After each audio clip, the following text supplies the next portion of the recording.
시청자 여러분 안녕하십니까. 2월 17일 금요일 뉴스가 있는 저녁 시작하겠습니다. 검찰의 구속영장 청구에 대한 민주당과 이재명 대표의 거센 반발에 국민의힘의 맹비난이 맞서면서 여야의 대치전선이 계속 가팔라지고 있습니다.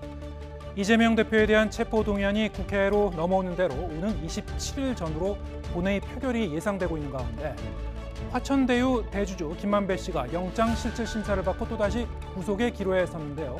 향후 대장동 의혹 수사에 어떤 변수가 될지도 주목되고 있습니다.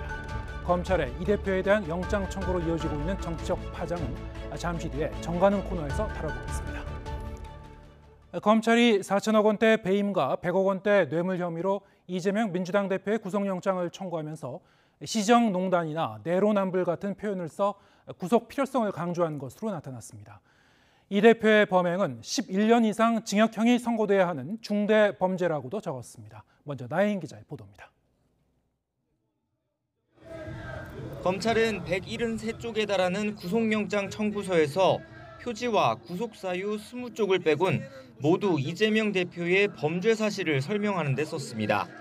물증이 없다는 이 대표의 주장을 의식한 듯 혐의별로 객관적인 근거 자료가 있다고 강조했습니다.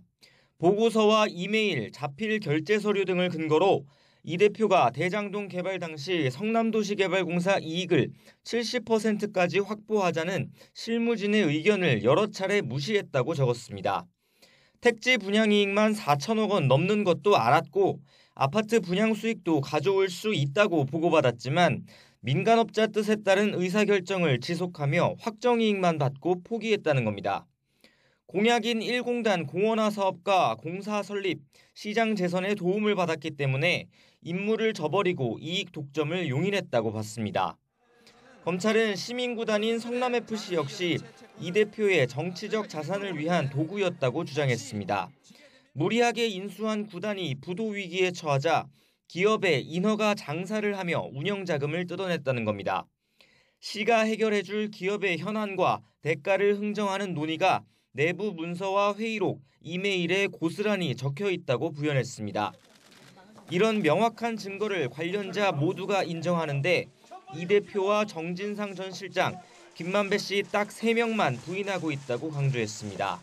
검찰은 이 대표가 위례신도시 개발을 공약해 처음 성남시장에 당선됐고 성남FC 창단 같은 치적을 앞세워 재선됐다고 주장했습니다. 대장동 사업은 경기지사 당선의 배경이 됐다고 했습니다. 하지만 공공환수나 시민구단 같은 외관은 다 거짓이었고 사실은 측근 정치와 밀실행정, 민관유착이 판치는 시정농단이었다고 적시했습니다. 이 대표가 그동안 투명하고 공정한 행정을 강조해왔다며 내로남불, 아시탑이라는 표현도 썼습니다. 10년 넘게 조직적으로 자행된 이 대표의 범행은 법정형과 양형 기준만 따져도 징역 11년 이상 중대범죄에 해당한다는 게 검찰의 판단입니다. YTN 나힌입니다. 검찰은 또 이재명 대표에 대한 구속영장 청구서에서 사내 중대성 외에도 증거인멸 우려가 크다며 구속의 필요성을 강조했습니다. 단순 우려를 넘어 현실화한 문제라며 그동안 있던 증거인멸 정황을 열거했는데 이 대표 측근들의 발언을 주로 문제 삼았습니다. 이어서 김혜린 기자가 보도합니다. 검찰은 구속영장 청구서에서 이재명 민주당 대표의 증거인멸 우려를 설명하는 데만 5,000자가 넘는 분량을 할애했습니다.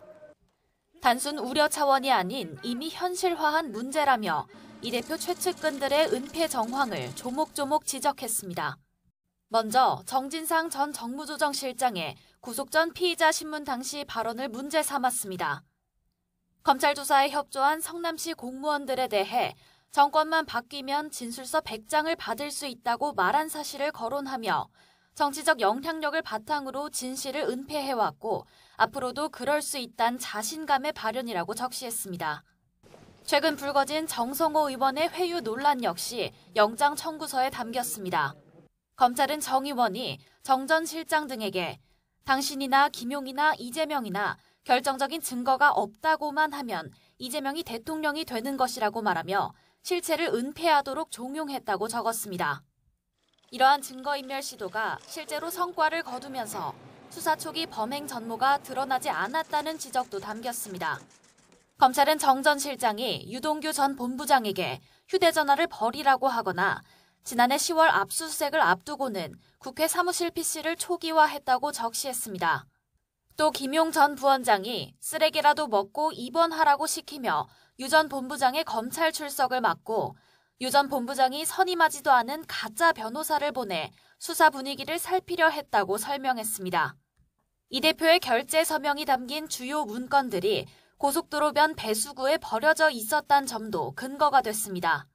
검찰은 측근들의 증거인멸 시도가 모두 이 대표의 가담 사실을 숨기기 위한 행위라고 봤습니다.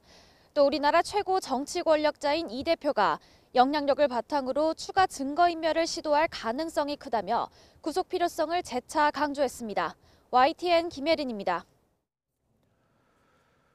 검찰 구속영장 청구에 대한 민주당과 이재명 대표 측의 거센 반발이 이틀째 계속되고 있습니다. 이 대표는 윤석열 정권이 정적 제거라는 부당한 정치적 목적을 위해 영장을 청구했다며 구속 요건을 조목조목 반박하는 자료도 배포했습니다. 손효정 기자입니다. 더불어민주당 소속 의원들과 보좌진 그리고 전국 지역위원장과 지지자 등이 대거 국회 본청 앞에 집결했습니다. 이 대표는 검찰의 영장은 정치 검찰을 앞세운 폭거로 민주주의와 법치주의가 검사 독재의 칼날에 무참히 짓밟히고 있다고 목소리를 높였습니다. 이재명 잡는데 국력을 소진하고 있지 않습니까? 그깟 5년 정권 뭐 그리 대수라고 이렇게 겁이 없습니까? 쪼개기 영장 청구 가능성이 대통령실로부터 흘러나온 데 대해서도 해당 관계자를 찾아내 경질하라며 윤 대통령을 향해 직격탄을 날렸습니다. 민주당이 계속 방탄으로 나오면 영장 계속 청구할 수 있어요. 대통령실이 서울중앙지검 대변인실인가 보군요. 이 대표는 직접 당 소속 의원들과 지역위원장들에게 보낸 20쪽 분량 설명 자료에서 구속영장 요건을 하나하나 반박했습니다.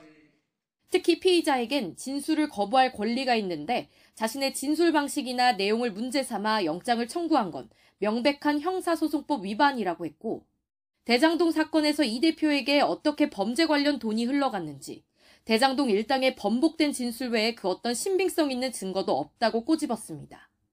쌍방울그룹 대북 송금 의혹도 경기도 남북교류협력 기금이 있는데 개인에게 방북 비용을 대납해달라고 할 이유가 없다며 반박했습니다. 민주당은 앞으로 연쇄 의원총회와 규탄대회 등을 통해 검찰의 영장 청구에 부당함을 부각하면서 여당의 공세를 차단하고 내부 단일 대우 기조를 다잡는 쌍끌이 전략으로 맞서겠다는 방침입니다. YTN 손효정입니다. 국민의힘은 민주당 규탄대회를 두고 이재명 대표 방탄을 위한 홍위병 노릇에 불과하다며 일제히 맹폭을 퍼붓습니다. 여야는 이재명 대표 체포동의안 표결을 위한 본회의를 언제 열지를 두고 물밑 수싸움에 들어갔는데 일단 27일 표결이 유력해 보입니다. 이어서 권남기 기자의 보도입니다. 국민의힘은 민주당 규탄대회가 이재명 대표 방탄을 위한 방탄 결의대회에 불과하다며 거세게 비판했습니다. 사법의 정치화를 지금 꾀하고 있는 게 아닌가. 지금 오롯이 이 문제는 민주당 의원들조차도 지적을 하지만 법적인 문제로 지금 다뤄져야 될. 민주당이 아무 연유도 모른 채 모두 끌려나와 이재명 방탄 홍위병 노릇을 하고 있다는 맹비난과 함께 이재명 대표를 직접 겨냥한 공세도 이어졌습니다. 불체포 특권 포기 약속을 지키라는 압박과 동시에 영장 청구는 희대의 사건이란 이 대표의 발언을 그대로 비꼬아 맞받아쳤습니다. 배임 혐의 금액만 4,800억 원이 넘습니다. 제1야당 대표 전 대권 후보가 이런 일에 연루된 것이 진짜 희대의 사건입니다. 이 대표를 향한 공세의 수위가 갈수록 높아지는 가운데 여야는 체포 동의안을 언제 표결할지를 두고 협의에 착수했습니다. 현재 예정된 본회의는 다음 주 금요일인 24일 하루입니다. 국회의원 체포 동의안은 보고 뒤 24시간 이후 표결하게 돼 있기 때문에 본회의를 한 번 더 열어야 하는데 27일이 유력하다는 전망이 나옵니다. 전당대회 대구 경북 합동연설에도 있고 이래서 일단 저희들로서는 24일, 27일 본회의가 가장 바람직하다고 생각합니다. 체포동의안이 국회에서 부결되더라도 재판과 수사는 법 절차에 따라 정상 진행됩니다. 제1야당 대표에 대한 구속영장 청구에 이어 체포동의안 표결 전국이 이어지며 당분간 여야 관계 냉각은 불가피할 것으로 보입니다.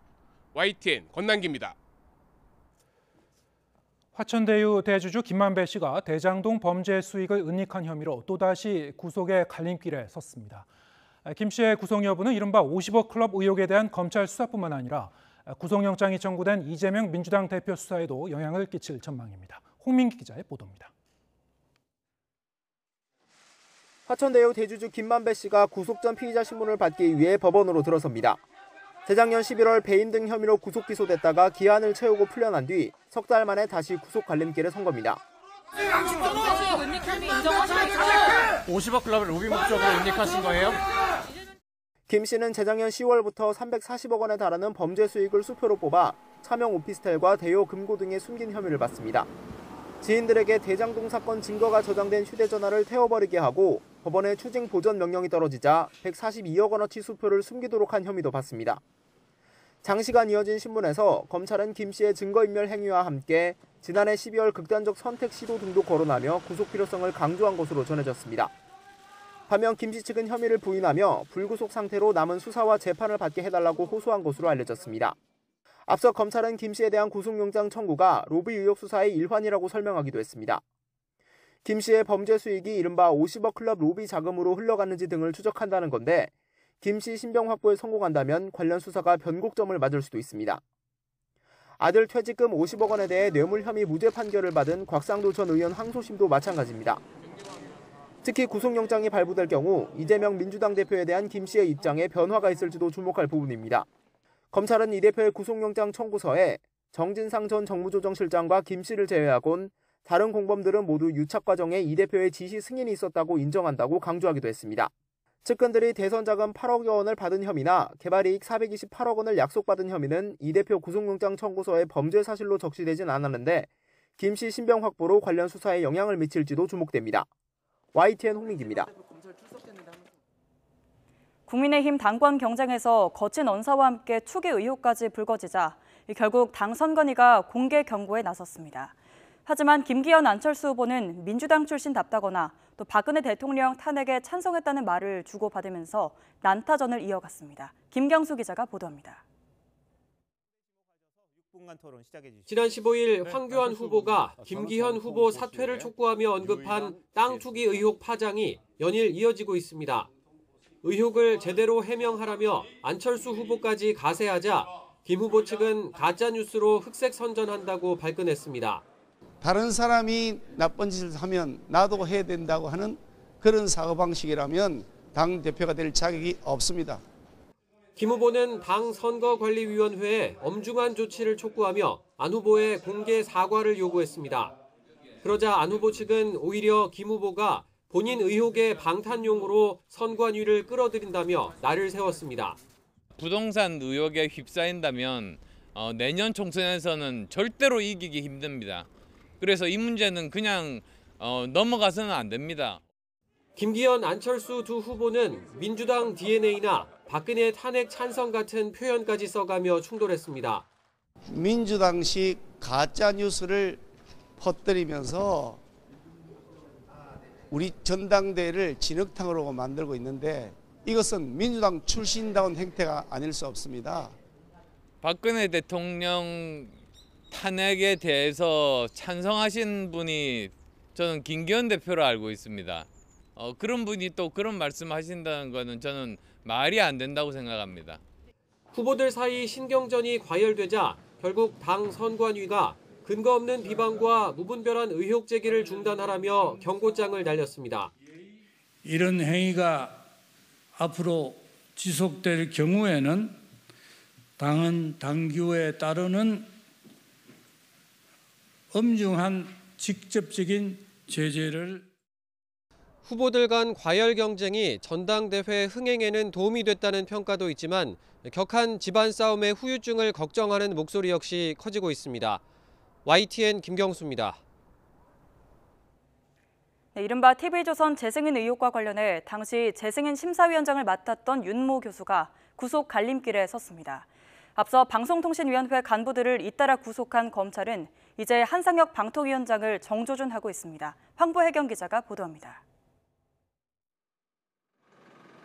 지난 2020년 종합편성채널 재승인 심사와 관련해 방송통신위원회 과장급, 국장급 간부를 최근 잇따라 구속한 검찰. 이번엔 당시 재승인 심사위원장을 맡았던 윤모 교수의 신병 확보에 나섰습니다. 앞서 구속된 방통위 양모 국장과 차모 과장이 심사위원들에게 TV조선의 최종 평가 점수를 알려주며 점수표를 수정하라고 요구한 혐의를 받는 가운데 윤 교수는 이들과 공모해 점수 조작에 관여한 혐의로 구속될 위기에 놓였습니다. 점수 조작 혐의 아예 부인하시는 건가요? 한상혁 위원장의 지시는 없었던 건가요? 검찰은 윤모 교수가 특정 항목의 점수를 고의로 낮게 주면서 애초 기준점을 넘겼던 TV조선이 조건부 재승인을 받게 됐다고 보고했습니다. 또 심사위원회 구성을 비롯한 재승인 과정 전반에 방통위 수장인 한상혁 위원장이 개입한 거로 의심하고 있습니다. 한 위원장이 직권을 남용해 부당한 지시를 내린 정황을 포착했다며 피의자로 입건하고 집과 사무실도 압수수색했습니다. 한 위원장은 자신의 혐의를 부인하고 있습니다. 입건이 됐다고 하니까 성실히 소명을 할 거고 말씀드린 대로 진실은 조만간 밝혀질 거라고 생각을 합니다. 검찰의 칼끝이 문재인 정부 후반기 방송정책의 정점인 한상혁 위원장을 겨누고 있는 상황. 법원이 윤 교수의 구속영장을 발부하느냐 마느냐에 따라 앞으로 검찰 수사의 향방도 결정될 거로 보입니다. YTN 황보혜경입니다.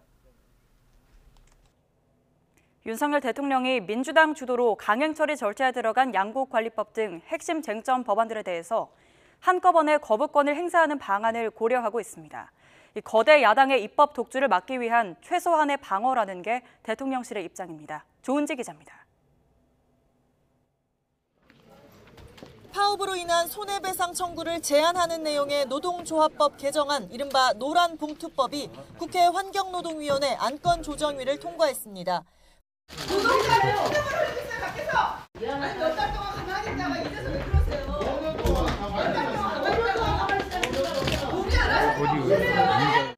불법 파업 조장법이라며 반발해온 국민의힘 의원들이 퇴장한 가운데 더불어민주당과 정의당 주도로 10분 만에 일사천리로 처리됐습니다.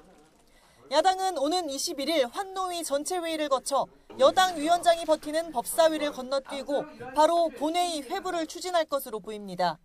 이렇게 법을 무식하게 밀어붙이는 것은 있을 수 없는 일이라고 저는 봅니다. 민노총하고 같이 손잡고 윤석열 정부 공격하자는 것밖에 더 되겠습니까? 가장 먼저 신호탄을 쏘아올린 건 민주당 이재명 대표의 1호 법안 양곡관리법입니다. 정부 여당은 밑빠진 독에 혈세 붓기라며 반대했지만 법사위 패싱, 본회의 직회부라는 공식을 따랐습니다. 잘못됐어 이거. 잘못됐어. 국기법대로 하지 않은 거예요 지금. 공영방송이사회 구성 방식을 바꾸는 방송법, 또 간호사 업무 범위를 확대하는 간호법도 상황은 비슷합니다. 의석수를 앞세운 야당에 맞서 대통령에겐 거부권이라는 방패가 있습니다. 대통령실 관계자는 민생 법안이 여야 합의 없이 일방 처리된다면 많은 국민이 실망할 거라고 언급했습니다. 헌법에 명시된 대통령의 고유 권한, 흔히 거부권으로 부르는 제2요구권을 행사하겠다는 뜻으로 풀이됩니다. 윤석열 대통령은 최근 참모회의에서 내용이나 절차상 하자가 있는 법안은 제2요구가 당연하다는 뜻을 밝혔다고 합니다. 핵심 쟁점 법안이 야당 주도로 본회의에서 가결된다면 일괄적으로 거부권을 행사하는 방안도 고려하는 것으로 전해졌습니다. 역대 대통령이 거부권을 행사한 경우는 지금까지 모두 66차례에 달합니다. 윤 대통령은 전국 경색이 불가피하더라도 헌법상 고유 권한을 최대한으로 활용해 여소야대 정국을 정면 돌파할 것으로 보입니다. YTN 조은지입니다. 전임 시장 때 임명된 부산시 산하 공공기관장에게 사직을 압박한 혐의로 기소된 오거돈 전 부산시장에게 1심 법원이 징역형의 집행유예를 선고했습니다. 관행이라고 할지라도 정당화할 수는 없다는 게 재판부의 판단인데 이 비슷한 상황이 반복될 수 있는 만큼 제도 보완도 필요하다는 지적이 나오고 있습니다. 차상은 기자입니다. 지난 2018년 지방선거에서 당선된 당시 오거돈 부산시장은 취임과 동시에 부산시 산하에 있는 공공기관 임직원들을 상대로 사직서 제출을 강요했습니다. 전임 시장 때 임명된 인사들 대신에 새로운 사람으로 자리를 채우기로 한 겁니다. 직권남용 권리행사 방해 혐의로 기소된 오 전 시장에게 1심 법원은 징역 1년 6개월에 집행유예 2년을 선고했습니다. 재판부는 정권이 바뀌었다는 이유로 임기와 신분이 보장된 공공기관 임직원들에게 사직서를 내게 한 건 구시대적인 일이라며 전임 시장 때 그런 일이 있었더라도 정당화할 수는 없다고 했습니다. 오 전 시장 측은 시장이 바뀔 때마다 관행이었다고 주장했지만 혐의를 뒤집지 못했습니다. 학계에서는 단체장과 산하기관장의 임기가 일치하지 않는 이른바 불편한 동거 상황에서는 비슷한 일이 반복될 수 있다며 제도 보완이 필요하다고 지적합니다. 능력이나 전문성이 탁월한 사람은 계속 유임을 시켜서 지속적으로 일을 할 수 있도록 만들어주는 것도 동시에 제도 개선으로 고려해 볼 필요가 있다. 이번 사건과 별개로 오 전 시장은 부하 직원 강제추행 사건으로 징역 3년이 확정돼 복역하고 있습니다. YTN 차상입니다.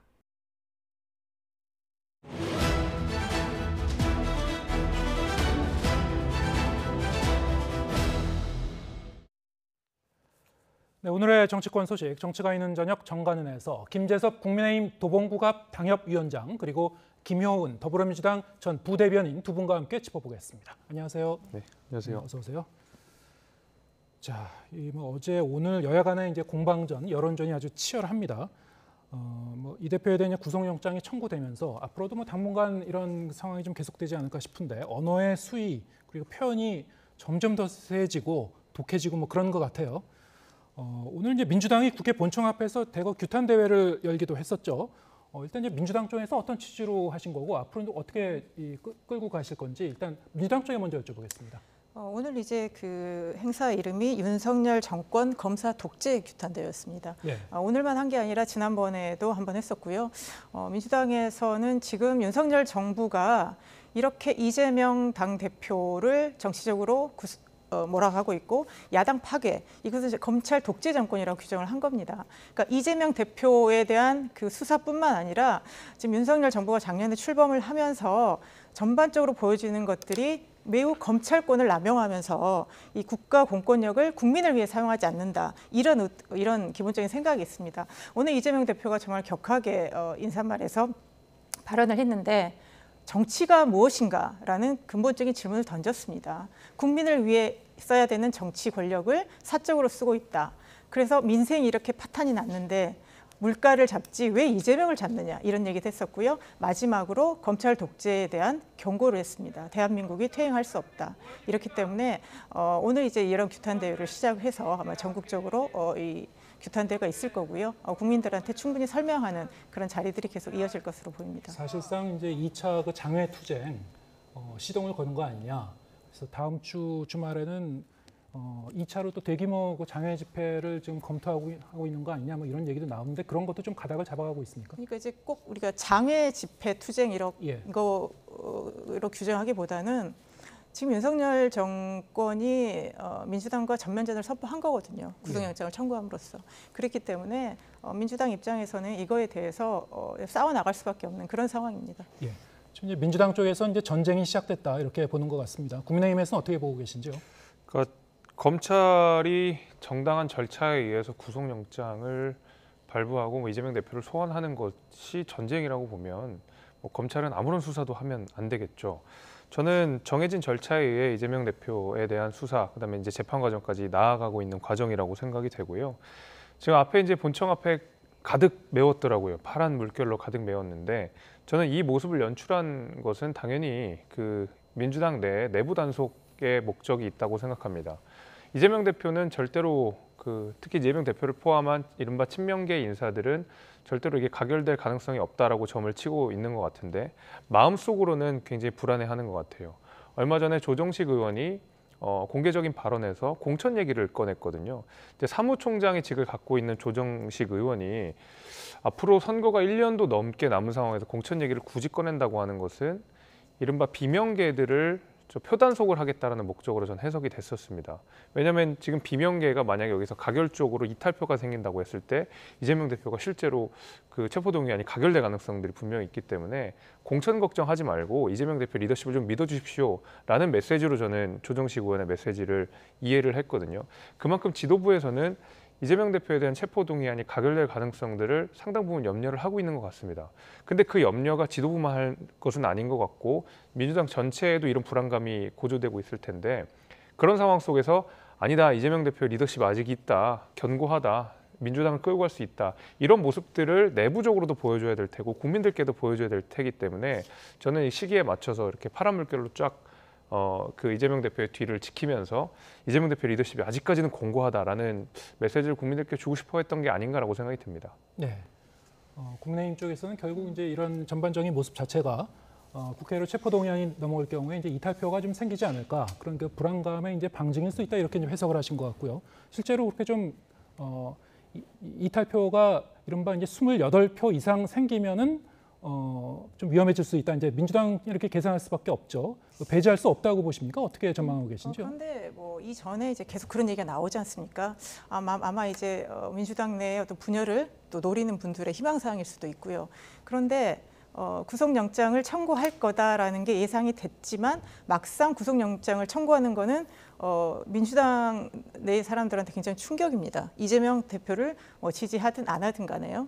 그런 거기 때문에 의원들이 막상 무기명이라고는 하지만 과연 그 체포동의안의 가결을 선택하기는 저는 현실적으로 좀 어려운 상황이라고 보고요.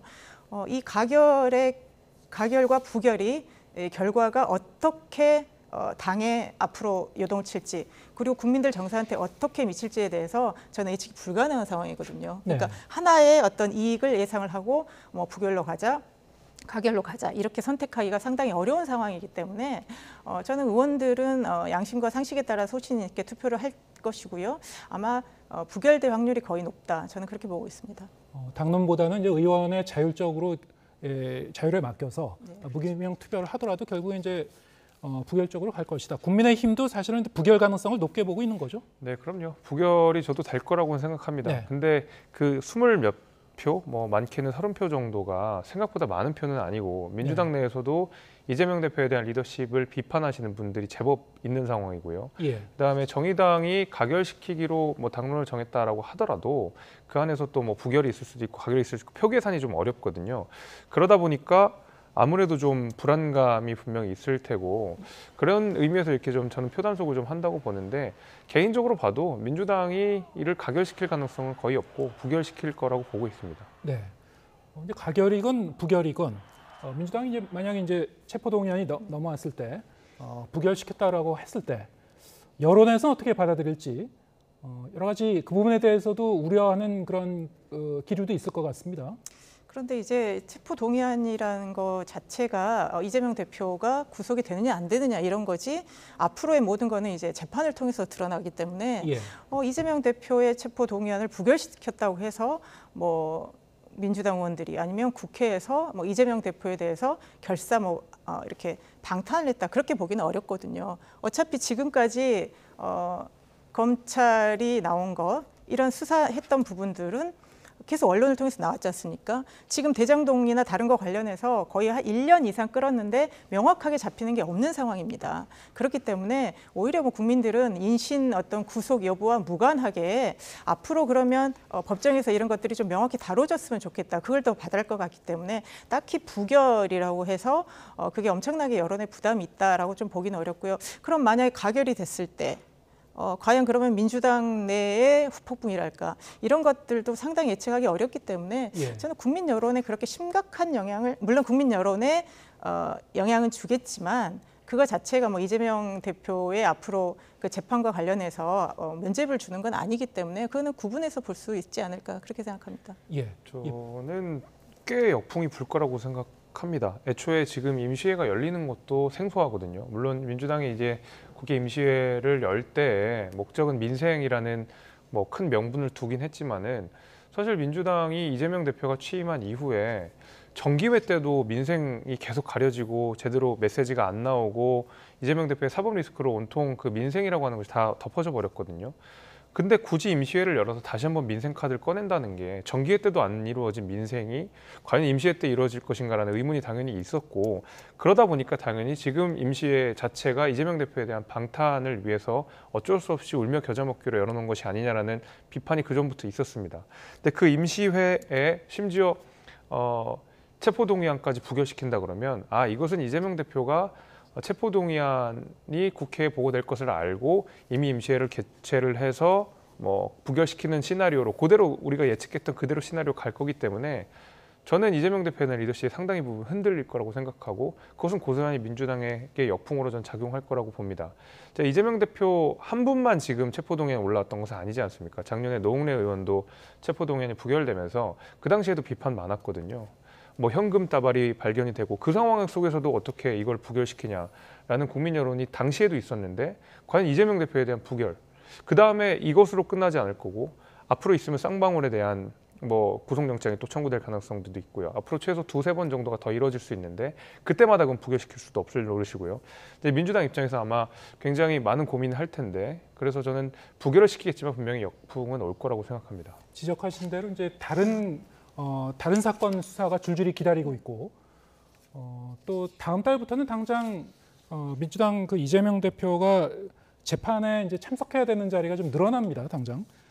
다음 달 3일 공직선거법 위반 혐의 재판이 시작이 되죠. 자, 이거는 대선 기간에 이 대표가 방송 출연하셔서 고 김문기 전 성남도계공 개발 1처장 몰랐다고 말한 부분, 허위사실 공표 혐의로 이제 기소가 됐었는데 다음 달에 3일, 17일, 31일 이렇게 공판기일로 잡혀 있고 피고인으로 이제 의무적으로 참석해야 되는 사안이 되는 거죠. 그렇습니다. 앞으로 그러면은 대장동 사건도 검찰이 이제 기소할 것이다 이렇게 기정사실로 민주당 쪽에서는 보고 계신데.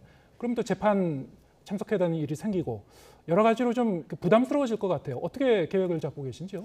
그러니까 어쨌든 이제 민주당에서 우리는 이제 사법 리스크라는 표현을 쓰진 않지만 어쨌든 이제 이재명 대표와 관련해서 민주당이 상당히 선택지가 좁아진 그런 어려움이 있는 건 사실입니다. 그렇고 그런데 이제 뭐 당론, 특히 이제 의원들의 그 체포 동의안도 당론으로 하지 않는 것이 결국 구속영장의 내용을 보고 판단하겠다는 것이거든요. 네. 그러면 앞으로도 이제 계속 뭐가 나오겠죠. 지금 이재명 대표와 관련돼서는 이재명 대표가 시장이나 지사로 있었던 거의 모든 일이 범죄다라는 인식으로 지금 이거 했다가 뭐가 안 나오면 다른 거 건드리고 이런 방식입니다. 그렇기 때문에 계속 새로운 사건이 나올 것이고요. 또 말씀하신 것처럼 바로 이제 공직선거법 관련해서 재판이 있으면 그러면 이제 민주당의 모든 뉴스는 이재명 대표가 법원에 나가서 한 모습이랄지 발언이랄지 이런 것들이 계속 나오기 때문에 아마 상당히 부담이 있는 부분이 있을 거고요.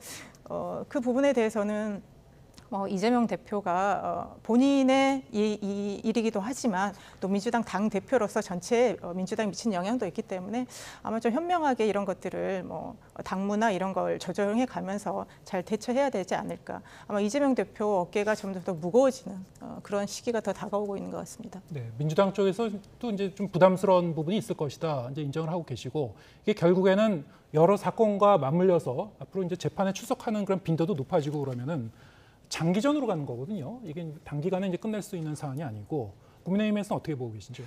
그러니까 사법 리스크라는 말은 그러니까 어느 정도까지나 가능성을 이야기하는 거 아니겠습니까? 예를 들면 이재명 대표가 유죄 확정이 딱 받아버리면 그건 사법 리스크가 아니라 이미 범죄자가 되는 거죠. 그건 리스크가 아니라 애초에 그냥 정치적 생명이 끝난다라고 보는 겁니다.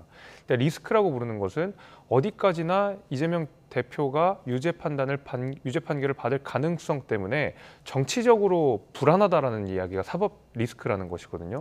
그렇기 때문에 이재명 대표가 재판에 가거나 아니면 검찰 소환에 응하는 것 그 모든 것 자체가 사실 민주당한테는 악재일 수밖에 없는 겁니다.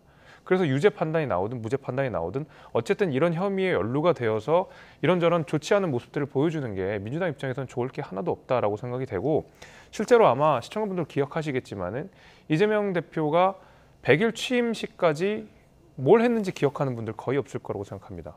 100일 취임 기념사에서도 뭐 별다른 메시지가 없이 결국에는 어떤 검찰의 수사에 대한 강도 높은 비판, 윤석열 정부에 대한 비판 정도였지 이재명 대표가 슬로건으로 내왔던 민생이라는 것이 아무도 기억하지 못할 정도로 이재명 대표가 사법 리스크, 그다음에 민주당이 사법 리스크로 온통 다 빨려 들어가 버렸거든요. 이제 이런 것을 우리가 사법 리스크라고 부르는 것이고 사실 재판에서 뭐 대법원 3심까지 갈 때 오랜 시간이 걸릴 수가 있겠죠. 그거는 어떻게 될지 모르고 결국 이재명 대표가 무죄가 돼서 정치적으로 완전히 부활해서 대통령이 될 수도 있는 것이지만 적어도 재판이 나오기 전까지 이재명 대표가 저렇게 검찰 소환에 응하거나 재판에 응하게 되는 그 과정 자체는 민주당에게 심각한 악재로 작용할 수밖에 없다고 생각이 됩니다. 네. 네, 제가 좀 반론을 드리면 뭐 이재명 대표가 당대표 이후에 뭐 뚜렷한 게 없다고 하는데 사실 이거는 그 윤석열 정부한테도 똑같이 되돌려줄 수 있는 말이거든요. 윤석열 정부 출범 이후에 국민들한테 어떤 감동과 희망을 주었는지 그런 부분이 저희는 국민으로서 좀 기억이 잘 안 나고요. 그게 이제 낮은 지지율로 나오고 있습니다. 그런데 지금 이렇게까지 검찰권을 앞세워서 이 전국을 이렇게 몰고 가는 것이 과연 국민과 국가를 위해서 어떤 도움이 되냐 생각이 들고요. 윤석열 대통령이 아닌 이 정부에서도 검찰이 이렇게까지 이재명 대표에 대해서 가혹하게 했을까? 이런 것도 저는 좀 의문을 한번 가져보는 그런 대목입니다. 네, 지금 검찰의 구속영장 청구서 내용을 보고 이재명 대표의 이제 설명 자료를 보면은 이게 사안의 이제 본질적인 측면이나 아니면은 뭐 증거인멸의 가능성에 대한 것이나 완전히 이제 시각이 상반돼 있습니다. 그래서 이렇게 좀 다양한 해석은 뭐 입장에 따라서 이렇게 갈릴 수밖에 없는데 결국에는 뭐 좀 더 명확한 물증을 갖고 재판에 가서 법정에서 이 시시비비가 이제 가려져야 되지 않을까. 그래서 아까 말씀하신 대로 이제 좀 장기적으로 이제 끌고 갈 것 같으니까요. 앞으로 좀 상황을 좀 지켜보도록 하고요. 이번에는 국민의힘 전당대회 얘기도 이제 해보겠습니다.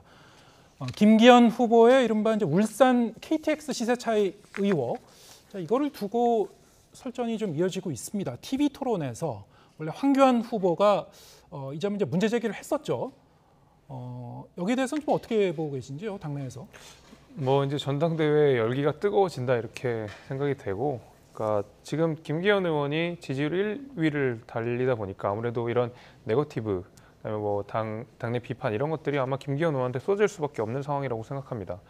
근데 김기현 의원이 이야기한 바에 따르면 이미 문재인 정부 때 39번의 영장이 청구됐던 사안이고 이미 다 소명이 된 사안인데 굳이 왜 다시 꺼내서 가지고 오냐, 이런 비판도 좀 분명히 있는 것이고, 당연히 이제 이준석 전 대표 역시도 이 부분을 이제 꼬집고 가면서 여기에 대한 좀 해명들을 좀 촉구하는, 사실은 해명을 촉구하고 있지만 메시지는 좀 그렇지 않고 오히려 이것은 투기가 아니라 투자다, 뭐 이런 식으로 약간의 비꼬듯이 이야기를 좀 하긴 했는데, 이것이 리스크가 된다 그러면 김기현 의원 입장에서도 명쾌하게 털고 넘어가는 게 저는 필요하다고 생각이 되지만, 그래도 과거에 한참 전에 좀 있었던 이슈고 사실 혐의가 없는 것으로 나왔다 그러면 오히려 김기현 의원이 이에 대해서 좀 정면 돌파를 좀 해서 메시지를 잘 내는 것도 전당대회에 좀 불필요한 어떤 이런 잡음들을 잠식시킬 수 있는 중요한 뭐 방법이라고 생각합니다. 네. 자, 이 부분이 사실 TV 토론에서 처음 제기됐던 문제는 아니긴 한데 그 전부터 있긴 있었죠. 네, 황교안 후보가 이제 문제 제기를 하면서 좀 더 이제 부각된 셈이긴 한데요. 민주당 쪽에서는 어떻게 보고 계신지요? 그러니까 지금 국민의힘 전당대회를 보면 이게 당 안에서 당대표를 뽑는 선거인지 무슨 다른 당과 서로 싸우는 건지 알 수 없을 만큼 굉장히 격렬합니다. 그러니까 지금 앞서고 있는 김기현, 안철수 후보의 그 대결이 뭐 그저 어떤 상대를 공격하는 수준을 좀 넘어선 것 같아요. 그러면 저는 지금 윤석열 정부가 민주당을 보는 시각, 그리고 이재명 대표를 그렇게 보는 시각, 그 격렬한 그 대결의 정치가 저는 국민의힘 내부에서 저도 똑같이 지금 재현되고 있다고 보거든요. 우리 정치가 그렇게 된 거죠. 그랬을 때 저는 굉장히 극단적으로 싸우고 있는 그런 상황입니다. 그래서 아마 이게 이제 이전에도 한번 문제 제기를 했었죠.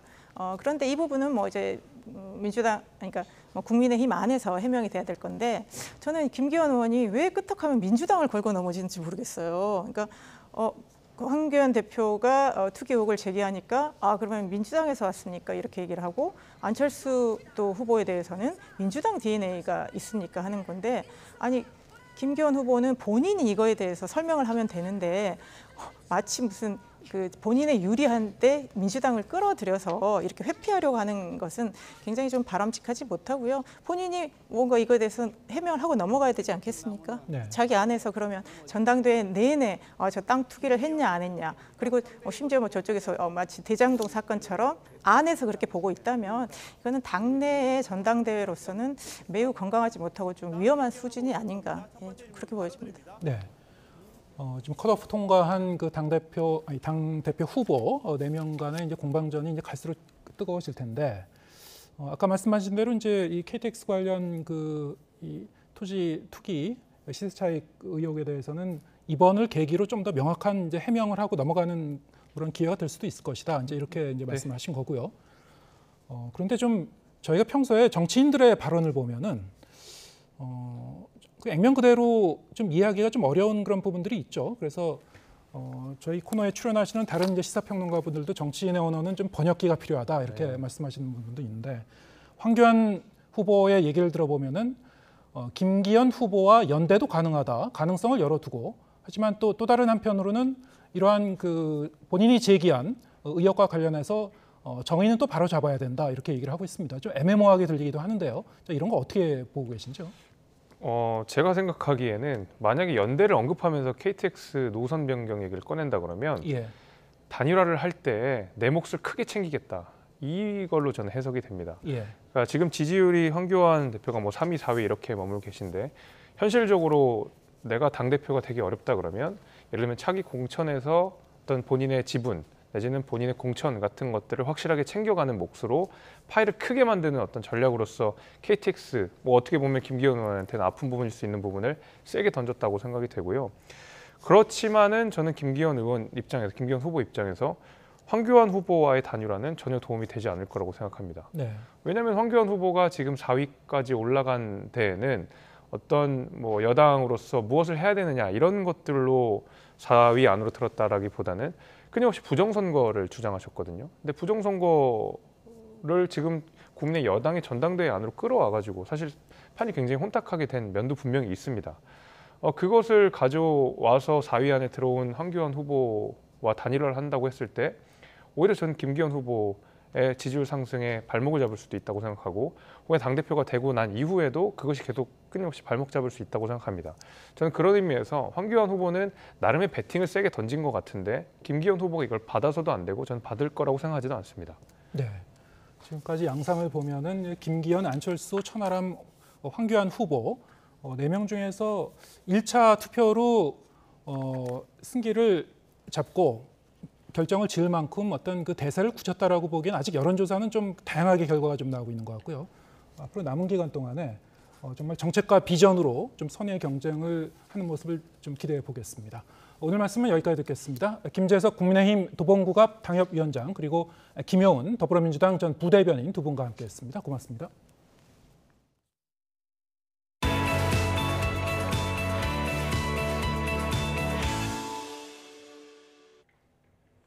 올해 들어 안정되는가 싶던 환율이 하루 만에 크게 뛰었습니다. 미국의 각종 실물 경기 지표가 긴축기조 장기화 가능성을 더 키운 건데요. 다음 주 금융통화위원회를 앞둔 한국은행의 고민도 깊어지게 됐습니다. 김지선 기자가 보도합니다. 올해 들어 안정세를 보이던 원달러 환율이 2주 전부터 방향을 틀었습니다. 급기야 하루 만에 15원 가까이 급등했습니다. 장중엔 지난해 12월 이후 처음으로 1,300원을 돌파하기도 했습니다. 미국의 생산자 물가지수가 예상치를 웃돈 것으로 발표된 게 결정적이었습니다. 미국의 고용과 소비 등 실물 경기 지표가 잇따라 견고하게 나온 데 이어 긴축이 조기에 끝나지 않을 거란 가능성이 한층 커진 겁니다. 여기에 미국 연준 위원들의 매파적 발언도 시장의 불안을 키웠습니다. 뉴욕 증시가 1% 넘게 폭락했고 우리 주식시장도 출렁였습니다. 미국의 긴축이 장기화할 거란 우려가 커지면서 다음 주 기준금리를 결정하는 한국은행으로선 고려할 변수가 하나 더 늘었습니다. 미국이 기준금리 상단을 5% 넘게 올릴 경우 한미 금리 차는 역대 최대 폭인 1.5%포인트보다 더 벌어질 수 있는 겁니다. 환율이 올라가게 되면 수입 물가를 자극하고 전반적인 물가에서가 자극되기 때문에 한국은행이 아무래도 기준금리를 올려서 금리 격차를 좀 줄이고 이런 물가 상승 압력을 좀 줄일 가능성이 커졌다라고 보시면 될 것 같습니다. 정부가 경기 부양에 공을 들이는 데다 서민들의 이자 부담에 금리 동결 여론도 만만치 않아 한국은행의 고민이 깊어지고 있습니다. YTN 김지선입니다. 최근 정치권 압박과 코픽스 하락 등으로 대출 금리가 조금씩 내려가는 모습입니다. 그러나 변동금리라고 하더라도 보통 6개월 단위로 조정되기 때문에 기존 대출자들이 금리 인하를 체감하려면 시간이 더 걸릴 걸로 보입니다. 강희경 기자가 보도합니다. 기준금리 인상을 타고 최근 8%대를 넘어섰던 대출금리가 조금씩 안정을 찾고 있습니다. 4대 시중은행 주택담보대출 변동금리는 연 4.83에서 6.71%로 한 달 전보다 상단이 0.7%포인트 낮아졌습니다. 전세자금 대출금리도 최저 연 4.3% 수준까지 내려왔습니다. 최근 정치권 압박에 더해 은행권 변동금리 산정의 기준이 되는 코픽스가 2달 연속 하락하면서 대출금리가 더 낮아진 겁니다.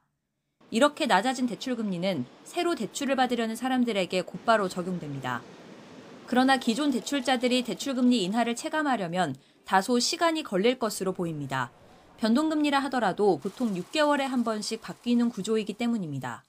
대출금리는 금리의 변동 주기에 따라 변하게 되어 있습니다. 실제로 금리가 하락하더라도 사용하고 있는 대출의 금리 변동 주기가 도래해야 이에 따라 금리를 당장 조금이라도 낮추려는 움직임도 활발한 모습입니다. 최근 인터넷은행을 중심으로 한때 3%대 주택담보대출 고정금리 상품까지 나오자 문의가 쇄도한 겁니다. 금리 인하로 인해 경쟁력이 강화되면서 대출 갈아타기 수요가 증가하고 있습니다. 대출 문의와 한도 조회가 기존 대비 3배 넘게 증가했습니다.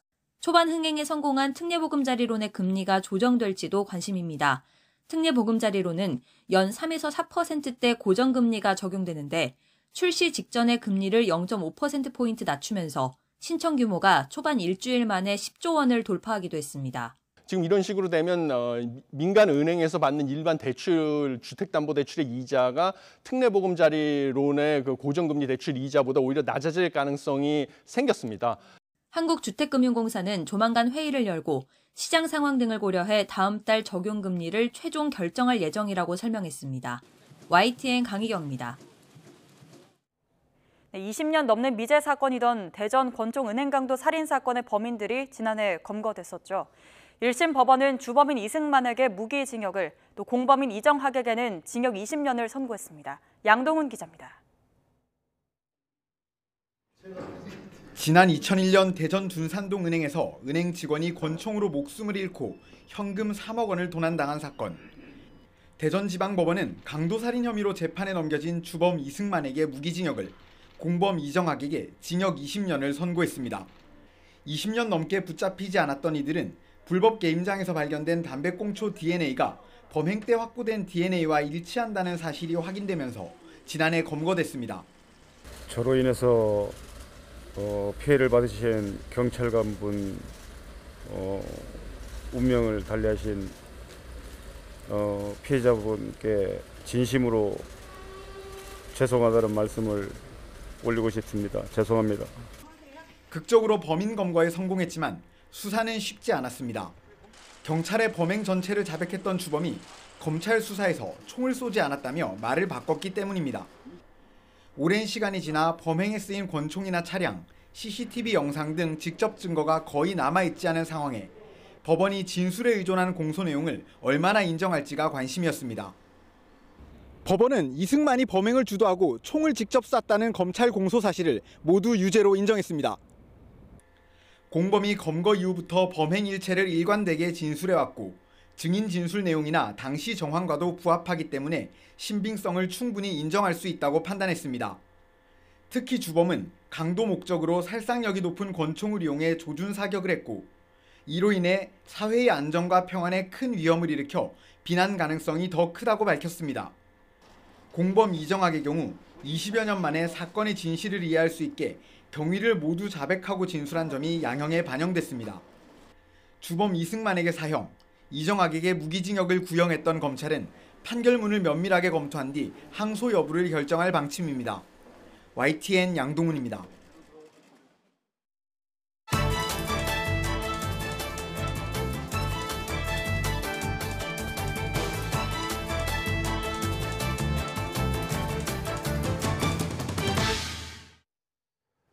네, 월간 유의죠. 이번 달 주제는 건강입니다. 잠이 보약이다라는 말이 있을 정도로 수면은 건강과 직결되어 있는데요.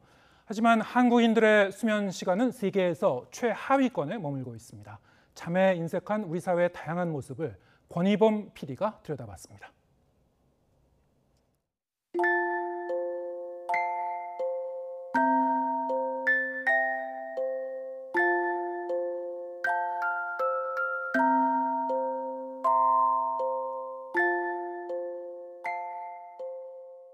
몇 시간 정도 주무셨어요? 7시간.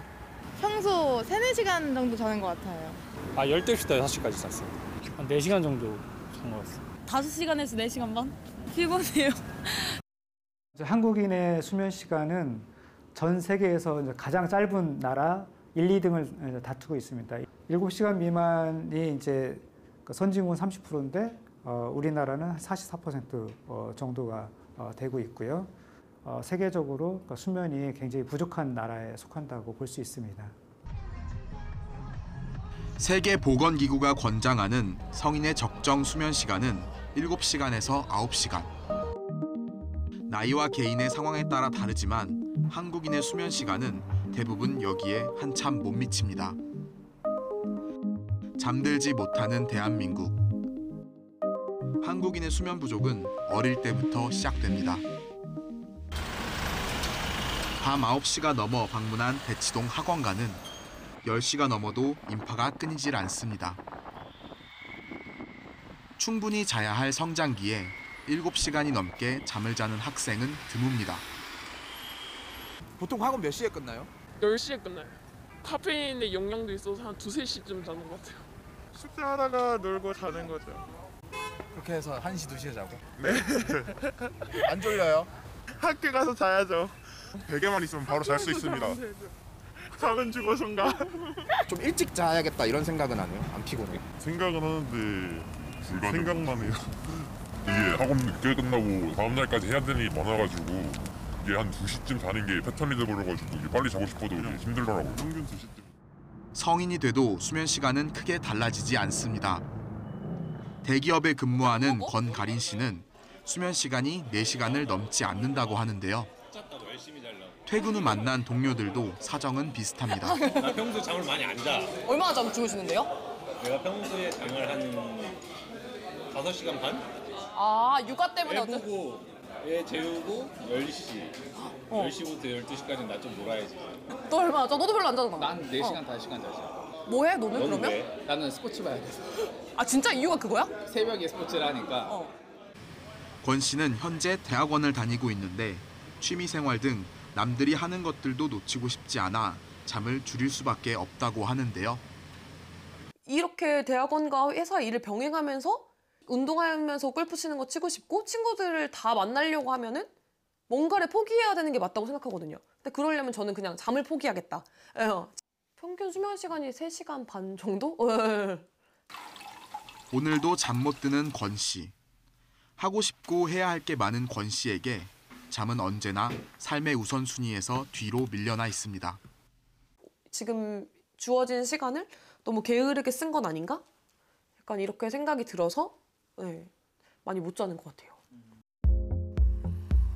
전문가들은 한국인이 수면에 대한 부정적인 인식이 강하다고 지적합니다. 산업화 시기 노동 생산성을 강조하는 문화와 치열한 경쟁 등을 거치며 잠을 죄악시하는 사회적 분위기가 형성됐다는 겁니다. 잠은 뭔가 아까운 거, 줄여야 되는 거, 이거는 희생시켜야 되는 어떤 24시간 내에서 가장 희생시킬 수 있는 어떤 부분으로 그것에 저는 사례로 볼 수 있는 게 철야, 밤샘, 뭐 새우잠 이런 단어들이 우리는 너무나 보편화돼서 사람들이 익숙하고 그거에 아주 대표적인 게 저는 사당오락 이런 거. 하지만 잠을 경시하는 문화가 개인의 건강을 넘어 사회적 건강에도 악영향을 줄 수 있습니다. 수면 부족이나 수면의 질이 사고와 직결되는 일 중 하나가 화물 운송입니다. 30년 경력의 화물차 운전기사 허남행 씨는 항상 잠과의 사투를 벌입니다. 졸음은 최대의 적이죠. 왜냐하면 큰 사고가 일어날 수도 있기 때문에 뺨때기 많이 때리면서 꼬집고 막 그러면서 다닌 게 한 100대는 때렸을 거예요. 진짜 농담 아니라. 휴식을 취할 수 있는 공간이 없다는 거예요. 승용차들 듬성듬성 돼버리면 저희는 차가 크다 보니까 댈 공간도 없고. 이렇게 들어가서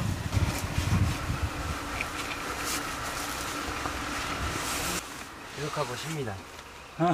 이렇게 하고 2-3시간밖에 안 남으면 아유 이거라도 자고 또 이따가 일어나려고 하면 힘들겠다 이런 생각이 들죠. 전문가들은 국민적 건강과 사회적 안전을 위해 잠에 대한 인식의 변화가 시급하다고 말합니다. 충분한 수면 시간을 확보해야 되는데 그러기 위해서는 수면이 내 생활에서 제일 중요하다 이런 인식을 갖는 게 중요하고요. 사회 구조적인 변화도 중요합니다. 산업화 시대에 유효했던 잠을 희생해 생산성을 높이는 문화가 앞으로는 효과적이지 않다는 겁니다. 잠이 상상력, 그러니까 창조력을 굉장히 보완해 준다라고 얘기를 했었을 때 실은 한국 사회 사람들이 더 많이 잔다면 우리도 상상력을 좀 키울 수 있는 그런 게 더 보장될 수 있지 않을까. 오늘은 이런저런 이유로 잠을 미루지 말고 일찍 잠자리에 들어보면 어떨까요? YTN 권희범입니다. 네, 지금 영상에서 보신 대로 한국인의 수면 부족에 우려의 목소리가 나오고 있습니다. 하지만 잠을 자고 싶어도 못 자는 수면 장애도 큰 문제죠. 원인은 무엇이고 극복할 방안은 없는지 대한수면연구학회 홍보이사이신 김지연 이대 서울병원 신경과 교수와 이야기 나눠보겠습니다. 어서 오세요.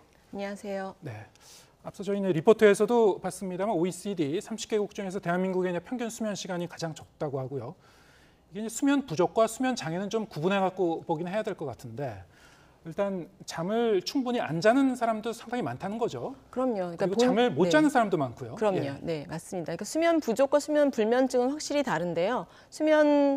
본인이 이제 잠을 적게 자는 사람들은 실제로 본인이 수면에 문제가 있다고 생각하지 않는 경우가 더 많습니다. 그리고 예. 오히려 비특이적인 증상, 두통이나 어지러움으로 왔는데 물어보면 굉장히 수면이 짧고 그런 다른 증상으로 오시는 경우도 많이 있습니다. 근데 수면 장애 중에 이제 불면증은 자고 싶지만 잠이 안 오는 거, 자주 깨는 거를 다 포함하는 겁니다. 예.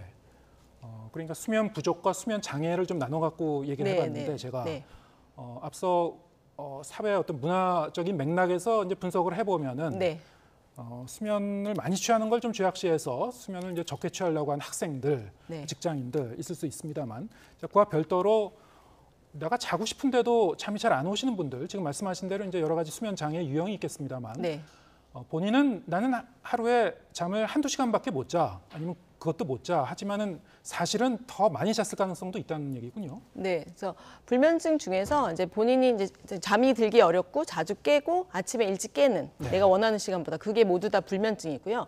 3개월 이상이 되면 만성 불면증으로 됩니다. 이 만성 불면증이 단순 불면증만 있는 경우도 있지만 다른 수면 장애와 동반되어 있는 경우가 있는데 그 중에 정말 한두 시간만 잤는데 나는 생활을 한다, 잘한다, 낮에 크게 졸립지 않고 피곤하지 않다라고 말씀하시는 불면증이 있거든요. 그런 건 저희가 역설 불면이라고 하는 경우여서 본인의 수면을 본인이 인지를 못하는 경우가 있을 수 있고요.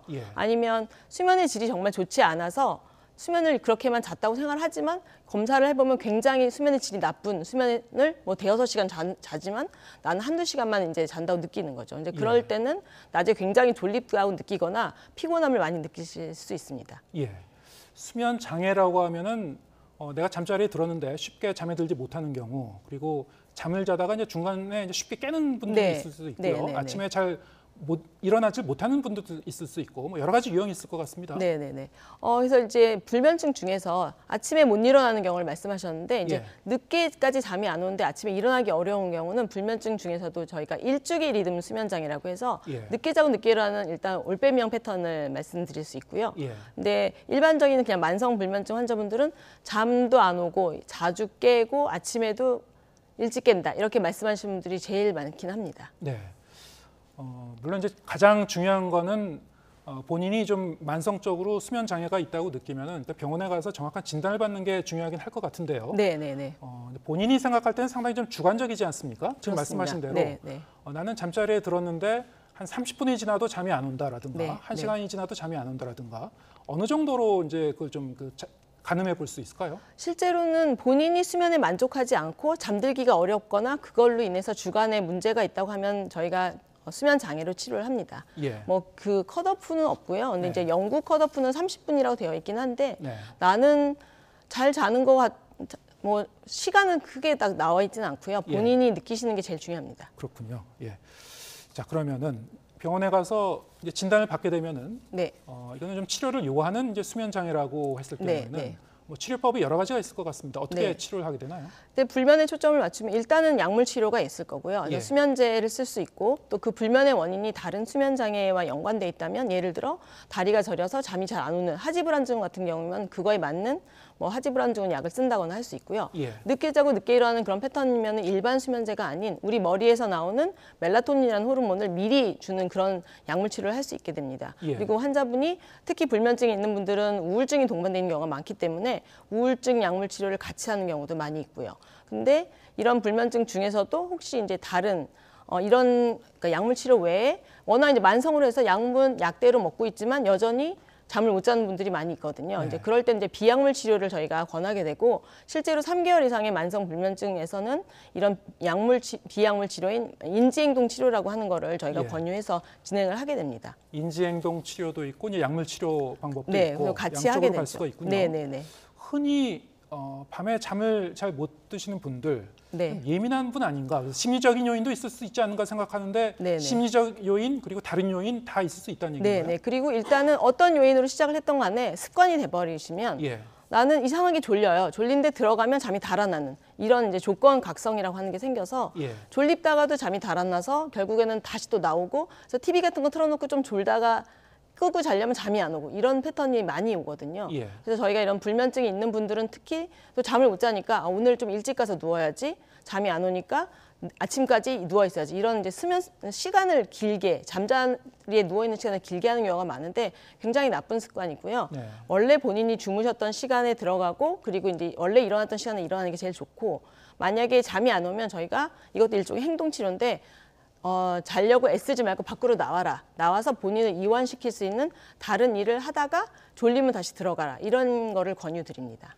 그럼 예를 들어서 내가 잠자리에 들었는데 네. 한 15분, 20분이 지났는데도 잠이 안 온다. 네. 그러면은 다른 공간으로 이제 나와서 네, 네. 내가 정해진 행동을 해야 되는 겁니까? 그게 그런 낫습니까? 게 더 낫습니다. 자려고 애를 쓰거나 뭐 시계를 보거나 이러면 아주 좋지 않고요. 나와서 다른 일을 하는데 뭐 지루한 성경철 읽는다거나 뭐 이런 게 아니고 그러니까 뭐 성경책이 지루하다는 건 아니지만 그런 것보다는 뭔가 내가 자려고 애쓰지 않는 다른 일을 그냥 하면 좀 재밌는 저희가 차라리 심지어 TV를 보는 게 낫다고도 말씀드리거든요. 뭐 그렇습니까? 오디오북을 네. 듣거나 이러면 약간 나른해지고 그러다 다시 들어가고 들어갔는데 또 잠이 안 오면 다시 나오고 그럼 이거를 그날은 잠을 못 자지만 여러 번 반복하면 좋아지고요. 이거를 저희가 자극 조절이라고 하는 대표적인 행동 치료입니다. 흔히 이제 속설인 것 같습니다만 네. 많이들 이제 실천하시는 분들도 계시죠. 잠이 안 올 때 마음속으로 숫자를 거꾸로 세본다든가 네, 네, 네, 아니면은 양때 숫자를 세본다든가 네, 네, 네. 이런 건 실제로 어느 정도 효과가 있는 겁니까 없는 겁니까? 효과가 있을 수는 있는데 예. 아마도 숫자를 계속 세서 잠을 못 자는 분들이 더 많습니다. 그렇습니까? 네, 예. 그래서 자려고 애를 쓰는 거거든요. 그거는 그러니까 자려고 애를 쓰지 않는 것이 오히려 도움이 되기 때문에 나와서 차라리 다른 액티비티를 하고 대신 불은 어둡게 하는 게 중요합니다. 아까 약물 치료 얘기하셨는데 네, 네. 약물을 투입할 경우에 뭐 여러 가지 약물이 있을 것 같습니다. 네, 네, 네. 뭐 경우에 따라 다르겠지만. 네. 근데 언뜻 생각하면은 약물 투입은 어쨌든 좀 최소화하고 장기화되면 안 되는 거 아닌가 이런 생각도 들긴 하는데 실제로 그렇습니까? 아무래도 약을 오래 쓰게 되면 내성이 생기는 게 맞고요. 예. 그럼 용량도 올라가게 되고 약의 용량이 올라가면서 약에 대한 부작용이 생기는 건 맞습니다. 그래서 저희가 이런 만성 불면증 환자분들한테 그런 행동 치료를 같이 하려고 하는 이유가 그런 거고요.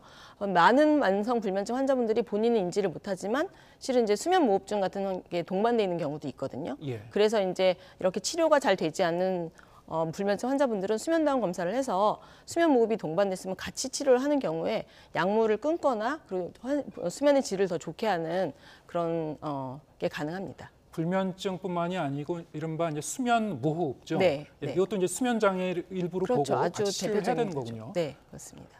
내가 잠을 잤다고 생각하지만 호흡이 이게 원활하지 않아서 수면의 질이 좋지 않은 경우. 그럼요. 네, 네. 예.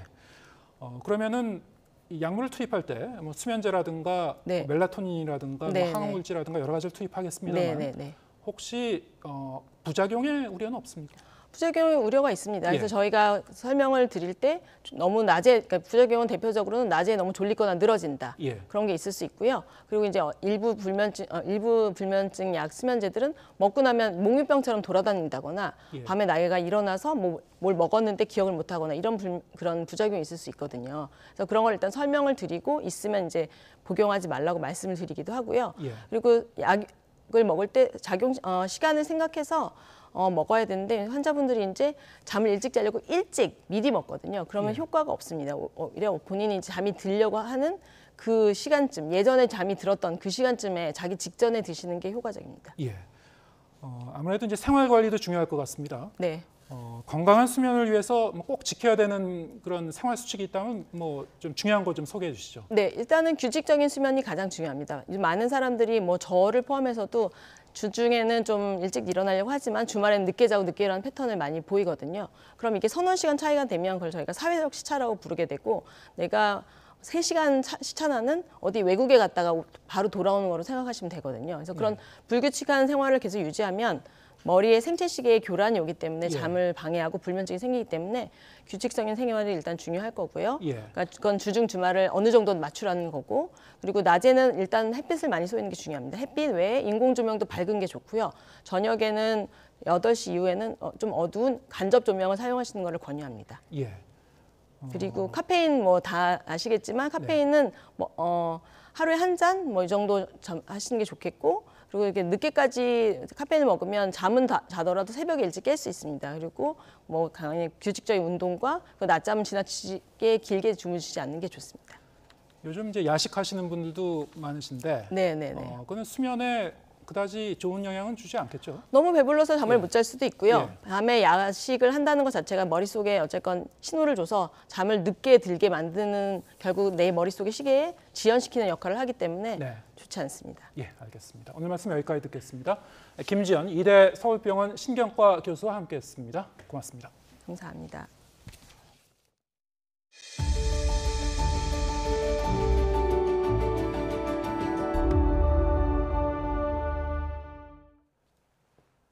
네, 오늘 저녁 일본에서 지진이 발생해 우리나라 부산시 사구와 경남 거제 등 남부 지역에도 규모 2 정도의 미세한 진동이 발생했습니다. 기상청은 오늘 저녁 7시 38분쯤 일본 규슈 후쿠오카 북쪽 57km 해역 깊이 10km 지점에서 규모 4.3의 지진이 발생해 국내 남부 지방에선 규모 2 정도의 진동이 감지됐다고 밝혔습니다.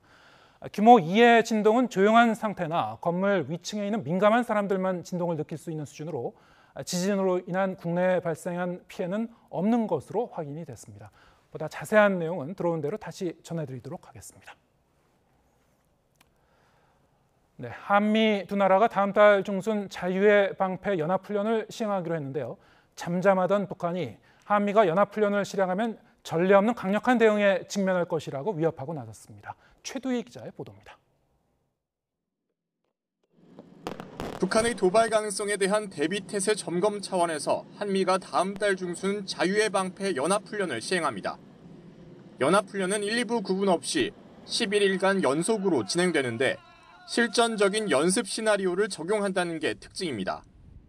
사단급 쌍용 연합 상륙훈련과 같은 연합 야외 기동 훈련도 과거 독수리 훈련 수준으로 시행하기로 하면서 문재인 정부에서 중단된 독수리 훈련도 사실상 5년 만에 부활하게 됐습니다. 연합 야외 기동 훈련은 규모와 범위를 확대하여 과거 독수리 훈련 수준으로 집중하여 시행함으로써 연합 방위 능력을 한층 강화토록 하겠습니다. 이와 함께 오는 22일부터 미 국방부 청사에서 북한의 핵 위협에 대응하기 위한 8차 한미 확장 억제 수단 운영 연습도 열기로 했습니다. 그러자 북한은 외무성 대변인 명의 담화를 내고 발끈했습니다. 한미연합훈련을 실행에 옮기면 전례 없는 강력한 대응에 직면하게 될 것이라고 경고했습니다. 그러면서 힘을 시위하고 힘으로 대응하는 것이 미국의 선택이라면 북한의 선택도 그에 상응할 것이라며 맞대응 차원의 무력 도발 가능성도 열어뒀습니다. 이 이후에 북한의 도발에 대해서 한미의 연합훈련이 먼저 했기 때문에 자신들의 도발이 정당하다라는 식으로 그런 명분을 찾아가는 그런 담화를 먼저 발표했다라고 생각이 됩니다. 북한 외무성은 또 미국이 북한과 관련된 유엔 안보리 회의를 소집했다며 안보리를 맹비난한 뒤 이에 대한 항의로 정상적인 군사활동 범주 외에 추가적인 행동 조치도 예고했습니다. 이에 따라 새해 첫날 이후 잠잠했던 북한이 한미 연합훈련을 빌미로 무력 도발을 본격적으로 재개할 거란 전망이 나오고 있습니다. YTN 최두입니다. 미국 전기차 업체 테슬라가 36만여 대를 리콜합니다. 운전자 보조 기능인 완전 자율주행 소프트웨어의 결함 때문인데 테슬라 주가는 급락했습니다. 김원배 기자가 보도합니다. 미국 도로교통안전국은 테슬라 차량 36만여 대에 대해 리콜 결정을 내렸습니다. 테슬라 차량에 장착된 운전자 보조 기능인 완전 자율주행 FSD 소프트웨어 결함 때문입니다. 미국 도로교통안전국은 FSD 기능이 장착된 테슬라 전기차가 불법적 또는 예측할 수 없는 방식으로 속도 제한을 초과하거나 교차로를 통과해 충돌의 위험을 키운다고 밝혔습니다. I use the self-driving a lot, when you double tap. And I use it mainly on the freeways, and I don't have any troubles or problems with it, but you're breaking the news to me, so this is the first time I'm hearing it. 리콜 대상 차량은 2016년형부터 2023년형까지의 모델 S, 모델 X와 2017년형부터 2023년형까지 모델 3, 그리고 2020년형부터 2023년형까지 모델 Y입니다. 테슬라 주가는 리콜 소식에 5.7% 급락했습니다. 테슬라는 현재 차량 조향, 가속, 제동을 도와주는 오토파일럿을 기본 옵션으로 제공하고 있습니다. 또 차선 자동 변경과 주차가 가능한 향상된 오토파일럿과 교통신호등과 정지 표지판을 식별해 제어하는 FSD를 유료로 판매하고 있습니다.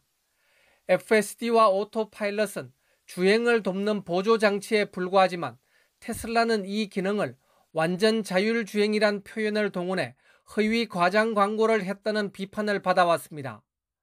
미국 도로교통안전국은 2016년 오토파일럿 기능을 켠 테슬라 차량 충돌 사고로 운전자가 사망하자 안전성 문제를 조사해 왔습니다.